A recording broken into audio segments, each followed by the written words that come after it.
कृतवर्मा महाभारत का एक ऐसा योद्धा था जिसका जिक्र बहुत कम होता है, लेकिन उसकी भूमिका अपने आप में महत्वपूर्ण थी। कृतवर्मा का जन्म यादव वंश में हुआ था। उसके पिता का नाम हृदिका था, इसलिए उससे कभी कभी हृदिकपुत्र कृतवर्मा भी कहा जाता है। वह एक कठोर, बलवान और समर्पित योद्धा था। जब कुरुक्षेत्र युद्ध की तैयारी हो रही थी, तब पांडव और कौरव दोनों यादवों की शक्ति अपने साथ चाहते थे।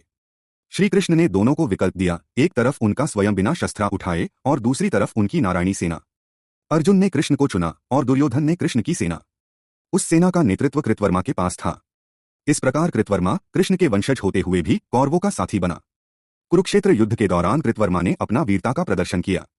उसने अपने धनुष बाण से अनेक पांडव पक्ष के सेनापतियों को रणभूमि में गिराया। उसने अर्जुन, भीम और सत्यकी जैसे वीरों से मुकाबला किया। युद्ध के दिन बीते, भीष्म, द्रोण, कर्ण और दुर्योधन जैसे महान योद्धा एक एक करके वीरगति को प्राप्त हुए, लेकिन कृतवर्मा उन जिन चुने योद्धाओं में से था जो अंत तक जीवित रहा।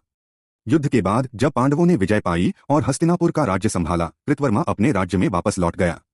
लेकिन उसके मन पर एक बोझ सदा बना रहा। उसने अपने वंश के ही विपक्ष में खड़े होकर लड़ाई लड़ी थी।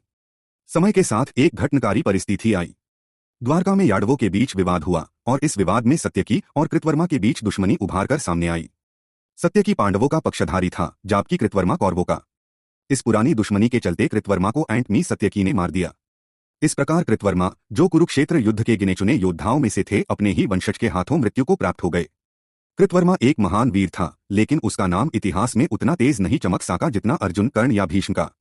उसने वफादारी निभाई, लेकिन गलत पक्ष में खड़ा होकर अपनी छवि को कलंकित कर दिया। उसका जीवन ये सिख देता है कि सिर्फ वीरता ही नहीं, सही पक्ष चुनना भी उतना ही जरूरी है।